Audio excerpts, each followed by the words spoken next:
தாய் மகளே, Khalifa park வந்துருக்குங்க மியூசியத்துக்கு. அப்படியே மியூசியத்துக்குள்ளே போய் வீடியோ போடலான்ட்டு இருக்கிறோம்.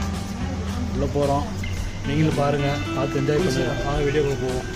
இதெல்லாம் வந்து பாருங்கள், ஏதாவது மியூசியம் உள்ளே வந்துட்டோம். வேறு லெவலில் இருக்குது. அப்படியே கொஞ்சம் கொஞ்சமாக இந்த வீடியோ காட்டுறேன் பாருங்க. வா, செம்மையாக இருக்குங்க, வேறு லெவலு. அடுத்து ஒரு போட்டிருக்குது, அட்டகாசம். இதெல்லாம் மன்னர்கள், அந்த காலத்தில் வாழ்ந்த மன்னர்கள் பாருங்க எப்படி இருக்காங்க.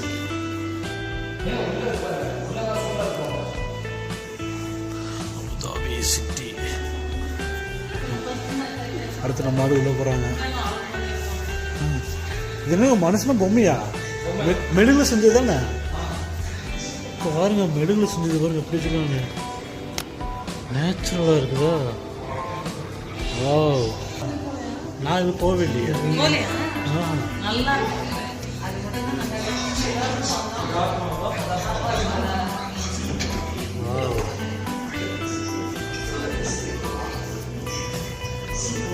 செம்மையா இருக்கு. எப்படி போகுது செம்ம. ஆஹா, எங்களை எதுலேயே கூட்டி போக போறாங்க. மேலே வந்து அந்த காலத்து மன்னர்கள் வாழ்ந்த வாழ்க்கையை பாருங்க.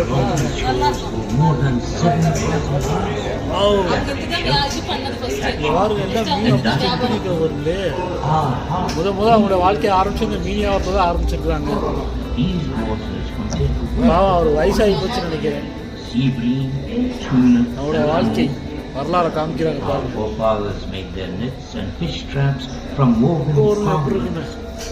The boats were made of palm sticks bound together with rope.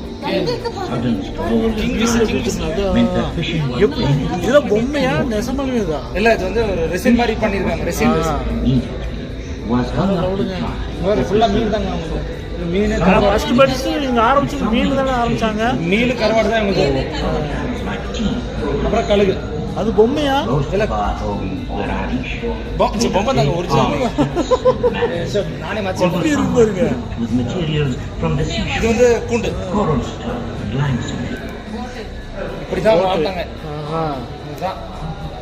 அடுத்து வந்து மீனியாவரத்துல தான் அடுத்து படகு கட்டி படகு வச்சு இழுக்கிற மாதிரி வாழ்ந்துருக்காங்க. இதுதாங்க அவங்க குடிசையில் வாழ்ந்துருக்காங்க. இதுதான் ஒரு ஒட்டகம். அட்டகாசமாக இருக்குங்க. அடுத்து ஒட்டகத்தில் உணவுலாம் பாருங்க எப்படி இருக்குங்க. வேற லெவலுங்க.